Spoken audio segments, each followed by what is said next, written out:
Hello, students. Welcome to my class once again after a long break, and I'm resuming my classes with the chapter Respiration in Plants for Class 9 ICSC. I hope you all are well and are busy now in your studies. Students आप सभी को मेरा good evening और ऐसा हम आशा करते हैं कि आप सभी लोग स्वस्थ हैं और अपने पढ़ाई लिखाई में व्यस्त भी हैं। तो आज हम शुरू कर रहे हैं ये क्लास जो चैप्टर है respiration in plants, class 9 ICSC board. Actually ये इतना इम्पोर्टेंट चैप्टर है कि ये हर क्लास में, हर बोर्ड में ही बहुत ज़्यादा इम्पोर्टेंट है।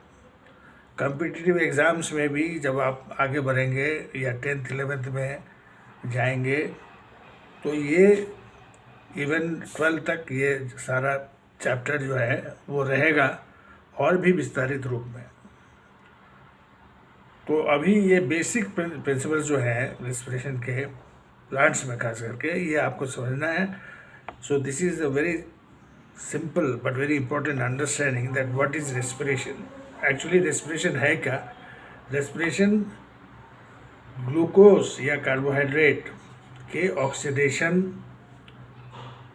के वजह से जो एनर्जी रिलीज हो रहा है उस प्रोसेस को रेस्पिरेशन बोलते हैं। ये सेल के अंदर होता है, इसलिए सेल्यूलर रेस्पिरेशन एक्चुअली कहा जाता है।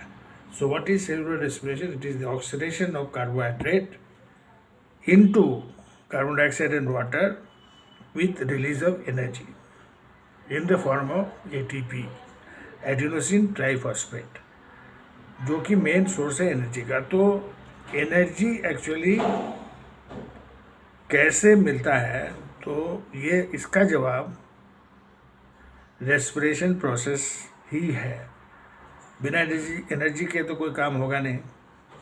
कोई भी सेल में एक्टिविटीज़ जो हो रहा है, कोई भी सेल में जो फंक्शन हो रहा है वो कैसे हो रहा है? Because of energy. So cellular respiration is what is the process by which carbohydrate is broken down into carbon dioxide and water with the release of energy.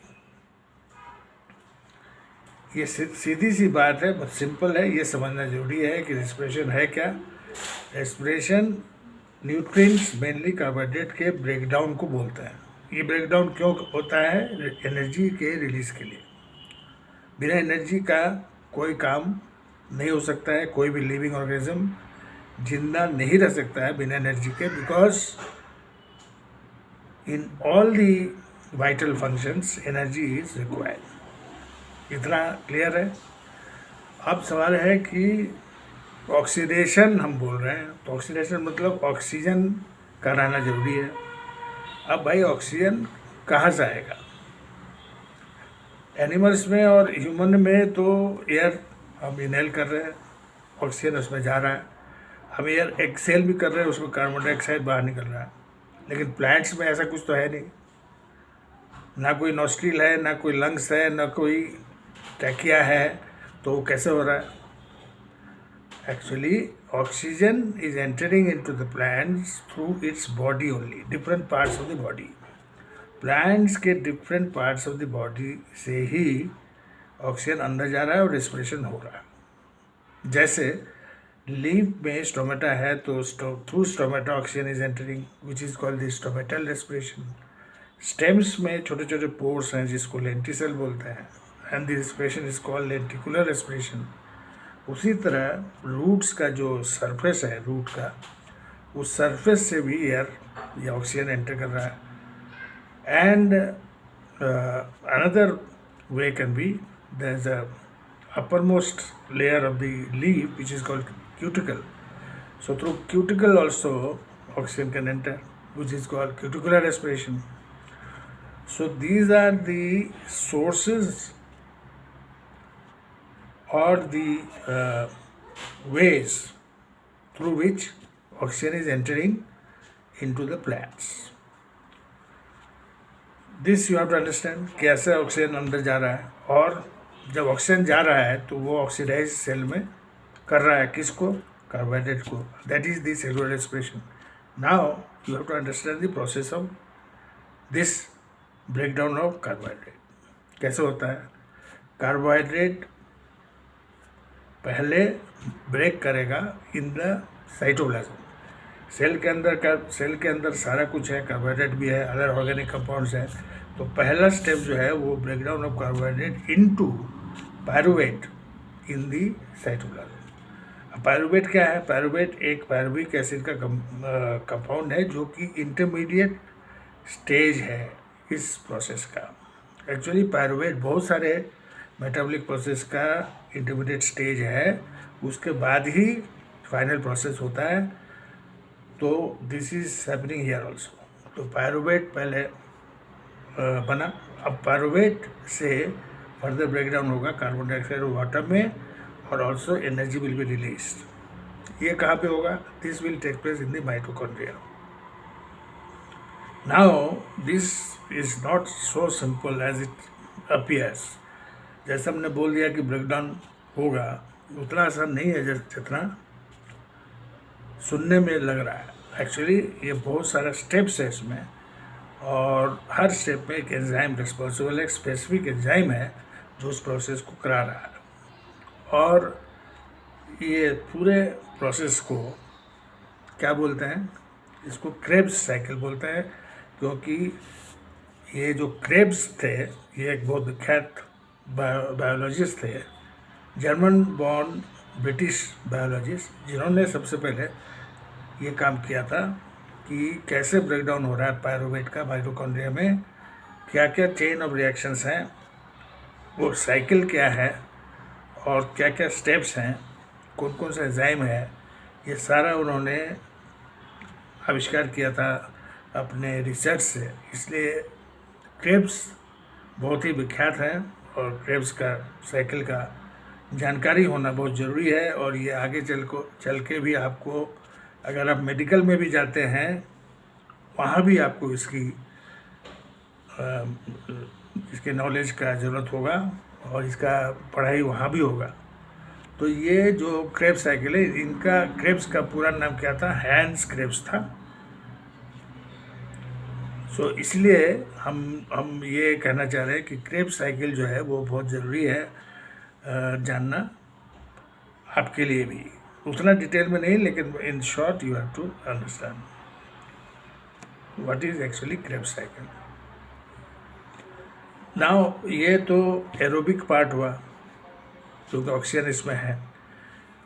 Whenever in the cellular respiration oxidation is taking place, that is oxygen is there, that will be aerobic respiration. इसको क्या बोलते हैं, aerobic.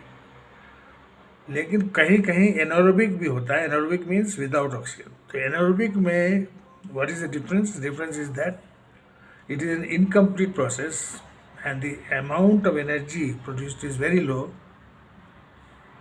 It is only 2 ATP, और aerobic में it is almost 38 ATP. तो this is the difference. It is an incomplete process. तो plants में जब एनारोबिक होगा तो उसके साथ में क्या होगा, जैसे फर्स्ट स्टेप तो दोनों में सेम है. Glycolysis will take place here also.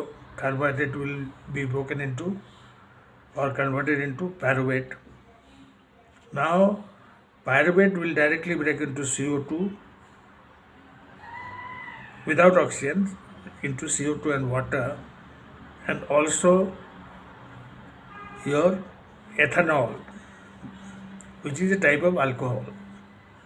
That is why yeast में जो हमेशा एनारोबिक रेस्पिरेशन होता है, yeast के एनारोबिक रेस्पिरेशन से अल्कोहल इंडस्ट्री में ये बहुत बड़ा एक उपलब्धि है. और it is used in the alcohol industry because by anaerobic respiration yeast is producing what, ethanol, which is a type of alcohol. In animals or in human being, it is the lactic acid which is produced in anaerobic respiration, but in plants it is the ethanol which is produced in anaerobic respiration. This is the difference. in plants and animals in anaerobic respiration. So this you have to understand. तो ये सारी बातें हैं students, आपको ये इसका बहुत clear समझदारी और अंडरस्टैंडिंग होना चाहिए ताकि आपको कोई आगे चल के दिक्कत नहीं हो. और I am trying to explain this in English as well as in Hindi so that it becomes very convenient for you all. जैसे बुक्स में तो आपको सारा चीज़ मिलेगा ही. Now you have to write in whichever language you have selected. So if you understand the chapter, the principles properly, you will be able to write these answers easily. तो ये एरोबिक एनारोबिक दोनों हो गया. अब difference जो है अगर पूछा जाए कि रेस्पिरेशन और बर्निंग में क्या डिफरेंस है, then what will be the difference. Respiration एक सेलुलर प्रोसेस है और बर्निंग एक नॉन सेलुलर प्रोसेस है. रेस्पिरेशन में लाइट एनर्जी प्रोड्यूस नहीं होता है, बर्निंग में लाइट एनर्जी भी प्रोड्यूस होता है. रेस्पिरेशन एक सीरीज ऑफ स्टेप्स है, लेकिन बर्निंग जो है वो एक सिंगल स्टेप प्रोसेस है, इसमें सीरीज ऑफ स्टेप्स नहीं है. So these are the main differences between burning and respiration. इसी तरह एरोबिक और एनारोबिक रेस्पिरेशन के बीच में आपको डिफरेंस पता रहना चाहिए. Aerobic means with oxygen, anaerobic means without oxygen. Aerobic means sufficient energy 38 ATP and anaerobic means very low amount of energy, that is 2 ATP only, adenosine triphosphate. In plants, in anaerobic respiration, what will be produced? Ethanol will be produced. In aerobic respiration, ethanol will not be produced, but in anaerobic it will be produced. Aerobic में CO2 और water produce होगा energy के साथ, और anaerobic में CO2 और water तो होगा ही, साथ में एथेनॉल भी होगा in plants. So these are the main differences you have to remember students. So I think these are the basic points, basic aspects of cellular respiration, which is mainly happening in the process of respiration in plants. Animals में और human में difference is that there is another process which is breathing along with the cellular respiration. तो वो तो again we'll discuss in some other videos. But up till now, I think it is clear, and I end this video here and wish you the very best. And thank you so much. God bless you all. Thank you.